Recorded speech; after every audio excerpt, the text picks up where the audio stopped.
So my family and I stumbled across the Falls Church about 2 years ago. And honestly, it was because it was super convenient. We had just moved to Falls Church and we lived in the apartments across the street. And we just showed up. We weren't Episcopalians or even churchgoers. But that first Sunday, we fell in love with lots of things about the Falls Church. There was Miss Jo in the nursery who took our kids and made them feel loved and welcomed right away so that they didn't even say goodbye. There was the amazing sermon we heard that day from a cool, young female priest. There was the coffee hour afterwards with actually delicious food, and the warmth and kindness of all the people that we met that just welcomed us in without asking questions and just letting us become a part of the church immediately. And so we started coming every Sunday and we never looked back. And we got to enjoy all of those things for a full year.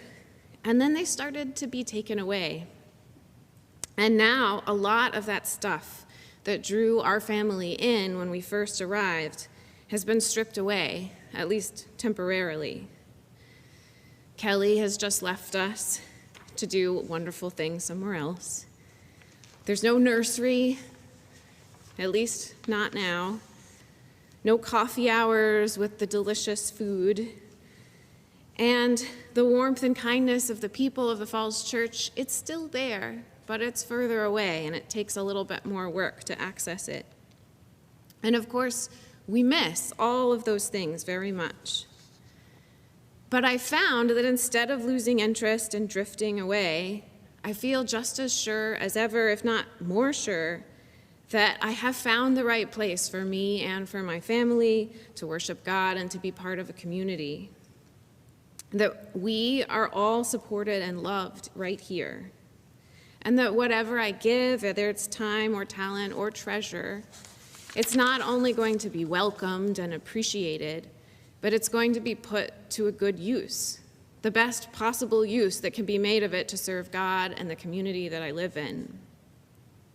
And so from that first Sunday all the way through to today, I felt from the Falls Church this gentle but persistent invitation. And it's never gone away. Whether I pull back for a week or for a month because I get overwhelmed with work or with family life and I miss those emails inviting me to food drives and I don't do a lot of things, but when I come back, it's still there, not judging me, just a persistent invitation to come further in and to give more of myself in whatever way I can. And the easiest way to accept that invitation in an ongoing way is to give to the church every month. And we figured out after just a few months of coming how to do that on Realm Online. But I have to confess that it wasn't until I was asked to speak to you that I figured out what pledging actually was. So I had to go and do that before making this speech today. And once I figured it out, it's very easy. It was just, I made a promise to give for the upcoming year what we were already giving online, but I didn't know about that extra step and that pledge. And it was a no-brainer once I was asked and I realized what was being asked of me, because I do want the Falls Church to be able to depend on me and on my family the way we depend on it. And I'm very happy to be part of the invitation today and to invite you to do the same thing. So, thank you.